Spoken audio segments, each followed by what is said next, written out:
கர்த்தராகிய இயேசு கிறிஸ்து நாமத்திலே உங்கள் அனைவருக்கும் வாழ்த்துக்கள். இந்த நாளுக்கு உண்டான ஒரு உயிருள்ள அற்புதமான ஒரு வார்த்தை சங்கீதம் 126:2. கர்த்தர் இவர்களுக்கு பெரிய காரியங்களை செய்தார். கர்த்தர் இன்று நமக்கு பெரிய காரியங்களை அவர் செய்ய போகிறார். அவர் அள்ளி கொடுக்கிற தேவன், அளந்து போடுகிற தேவன் அல்ல. நினைப்பதற்கு வேண்டுவதற்கு மேலாக செய்கிற தேவன் தான் நம்முடைய தேவன். இந்த நாள் ஒருவேளை நீங்கள் ஒரு உயர்வையும், ஒரு மேன்மையும், ஒரு வெற்றியையும், ஒரு விடுதலையும், சந்தோஷத்தையும், சமாதானத்தையும், சுகத்தையும் நீங்கள் பார்க்காமல் இருந்திருக்கலாம். ஆனால் இன்று ஒரு நல் வார்த்தை உங்களுக்கு கடந்து வருகிறது. நான் உங்களுக்கு இன்னைக்கு பெரிய காரியத்தை செய்ய போகிறேன். பெரிய காரியத்தை செய்ய போகிறேன்.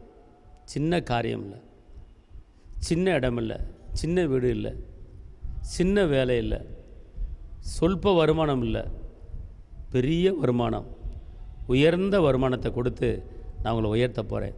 அதனால் இதுவரை சின்ன சின்ன காரியங்களை பார்த்து நீங்கள் நொந்து போயிருக்கலாம். ஆனால் கர்த்தர் இந்த நாளில் உங்களை பார்த்து சொல்கிறாரு, நான் உங்களுக்கு பெரிய காரியங்களை செய்ய போகிறேன்.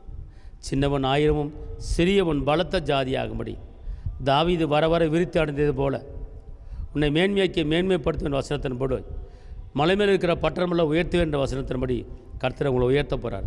இன்றைக்கி உங்களுக்கு பெரிய பெரிய பெரிய பெரிய காரியங்கள் நடக்கப் போகிறது. விசுவாசியுங்கள், நம்புங்கள். அப்படி செய்வார். அவர் சொன்னால் கண்டிப்பாக செய்வார், இல்லைன்னு சொல்ல மாட்டார். அதனால் அது எதிர்பார்த்து கொண்டிருங்க. சங்கீதம் 126:2 எதிர்பார்த்து கொண்டிருங்க. நடக்கப் போகுது. உங்களுக்காக நான் ஜெபிக்கிறேன். தகப்பனே இயேசப்பா, நன்றியோடு துதிக்கிறேன், ஸ்தோத்திரிக்கிறேன். இந்த நாளில் கூட நான் உங்களுக்கு பெரிய காரியங்களை செய்வேன் என்று வாக்கு பண்ணியிருக்கிறீங்க. இன்றைக்கி பெரிய காரியத்தை செய்து நீங்கள் உயர்த்துங்க தகப்பனே.